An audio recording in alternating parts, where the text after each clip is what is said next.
안녕하세요. 요가와 명상을 하는 이동환입니다. 오늘은 제가 인도에서 생활을 하면서 요가로 건강을 유지하다가 어떤 연유로 건강을 잃게 되고 다시금 어떤 계기로 건강을 회복하게 됐는지에 대해서 말씀을 드리고자 합니다.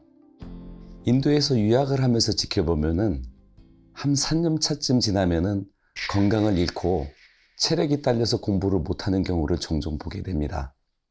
저 같은 경우에는 요가를 수련했기 때문에 5, 6년까지는 크게 문제가 없었던 기억이 있습니다. 그런데 어느 날부터는 음식을 먹어도 체력이 회복이 안 되고 한국의 지인들한테 부탁해서 한약을 공수해 먹어봐도 한 달 이상 그 효과가 지속되지 않고 지속적으로 체력이 떨어져서 힘들어하는 경험을 하게 됐었습니다. 그래서 인도인 친구 중에 아유르베딕 닥터가 있어서 현지 아유르베딕 닥터는 어떻게 진단을 하고 나에게 어떤 도움을 줄 수 있겠는가 궁금함에 찾아가서 이야기를 나누게 되었지요. 상담을 하기 위해서 들어갔는데 그 친구가 질문이 하루 일과에 대한 질문을 하더군요. 아침 몇 시에 기상해서 식사는 언제 하고 차는 언제 마시고 커피는 언제 마시는지 하루에 커피나 차는 몇 번 마시는지 등등까지 아주 꼼꼼하게 질문을 하더군요. 그 당시 저는 의아했습니다. 이런 것이 지금 내가 체력이 딸려서 허덕거리는 거하고 무슨 관련이 있다는 말이지? 하고 궁금하게 생각을 했었지요. 그런데 이 친구가 음식을 어떻게 해먹는지 질문을 하더라고요. 당연히 유학생들 대부분이 고추장이나 간장 같은 된장 같은 소스를 한국에서 가져와서 여기 우리가 잘 알고 있는 야채들로 요리를 한국식으로 요리를 해 먹는다고 얘기를 했습니다. 그 순간 그 친구는 거기에서 문제가 있을 거라고 얘기를 하더군요. 제가 질문을 했습니다. 나는 한국 사람이고 내가 알고 있는 신토부리 개념은 우리 체질에 맞게 우리 소스들로 우리가 잘 알고 있는 야채들로 요리해 먹는 것이 당연한 거 아니냐고 반문을 했더니 이 친구는 고개를 가로쥐었습니다. 신토부리의 개념을 잘못 알고 있다고 얘기를 하더군요. 여행객으로서 1년 내에 떠돌아다닐 때에는 그렇게 하는 것이 맞겠지만 여기 정착해서 살기 시작하면 이 풍토에서 나는 자연 먹거리를 먹어야 된다고 말을 해주었습니다. 즉 저는 인도에서 5년 넘게 살고 있으면서도 그 풍토에서 나오는 다양한 채소들을 활용하지 않고 있었던 것이죠. 그것이 영양 부족을 불러일으켰다고 얘기하는 것이었습니다. 그전에는 당연히 한국 사람이니까 한국 요리법에 따라서 한국 음식을 먹어야 된다고 생각을 했죠. 대부분의 유학생들이 그렇게 생각을 합니다. 인도에 살면서도 된장, 고추장 활용해서 한국식으로 해먹는 것을 좋아하지요.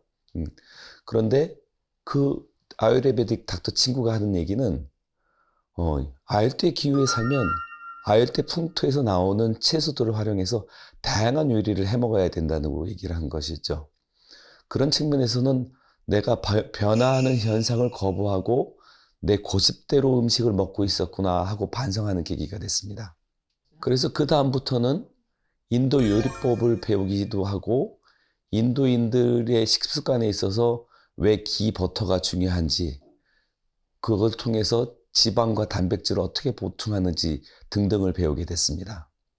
예를 들면 기, 버터 같은 경우에는 이 사람들은 밥에도 비벼 먹기도 하고 온갖 야채 요리를 볶을 때에도 기, 버터를 가지고 볶기도 하는데 실제로 그 음식을 먹어보면 초대받아서 가정에서 만든 인도 음식을 먹고 나면 마치 우리 한식 먹은 것처럼 그 근기가 30분 만에 금방 꺼지지 않고 몇 시간 동안 든든하게 유지되는 것을 경험했습니다. 그 차이가 바로 집에서 활용하는 기 버터에 있다는 것을 알게 되었죠. 그래서 자연스럽게 아유르베다에 대해서 관심이 생겼지요. 그래서 이 나름대로 무언가 원리가 있구나. 그렇다면 이 원리가 어떤 것이지? 하고 배워보고 싶은 마음이 일어나게 됐는데 그래서 아유르베다에서는 환자를 상대할 때 생활 식습관이라든지 전반적인 그 질문을 통해서 이 사람의 특성을 먼저 구분을 하고 시작합니다. 이 사람이 커퍼 타입, 즉 물과 흙의 요소가 주도적으로 활동하는 종류의 사람인지, 아니면 비터 타입, 열이 많은 체질인지, 아니면 와터 타입, 풍대, 바람의 영향을 많이 받은 체질인지 구분하고 시작을 합니다. 이 체질을 감별하는 방법으로는 우리 한의에서 마찬가지로 손목에 맥도 짚기도 하고, 이 안구의 상태를 보기도 하고, 그 상담을 통해서 생활 습관을 통해서 확인하기도 합니다. 아유르베다에서 활용하는 치료 방법은 아직도 여전히 고전적인 방법을 고수하기 때문에 우리가 과거에 알고 있던 설사하게 하기라든지 관장을 하거나 아니면 코 청소를 하거나 아니면 피를 빼거나 아니면 일부러 구토를 시키는 등 이런 원시적으로 보이는 방법까지도 활용하고 있습니다.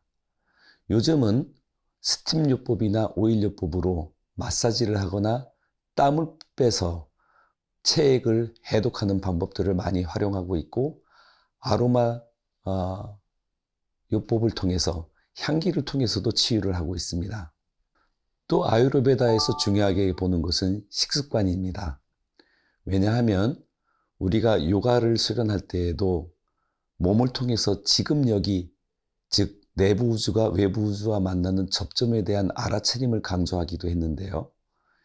이 음식을 먹는다는 것은 외부 물질을 내부로 불러들이는 행위이기 때문에 엄청난 주의가 필요하다고 얘기를 합니다. 그렇기 때문에 식사는 언제 하는 것이 좋고 얼마나 어떻게 먹는 것이 좋은지에 대해서 아유르베다가 제시하고 있는 내용들이 있습니다. 그러면 식사는 언제 하는 것이 좋겠습니까? 그 기준은 바로 배가 고플 때 먹는 것입니다. 그렇지 않은데 기계적으로 먹는 것은 소화불량이나 식욕 감퇴를 불러올 수 있고, 반면에 때를 놓치면 위산가다에 가스가 차고 두통이 발생할 수 있기 때문입니다. 그러면 얼마만큼 먹어야 합니까? 넘치지도 모자라지도 않으면서 적당한 만족감을 느낄 수 있으면 좋습니다. 하루 식사 중 점심 식사가 자연주기로 볼 때 가장 든든한 식사를 해야 하는 때입니다. 식후 대여섯 시간은 공복감에 시달리지 않는 것이 좋지요.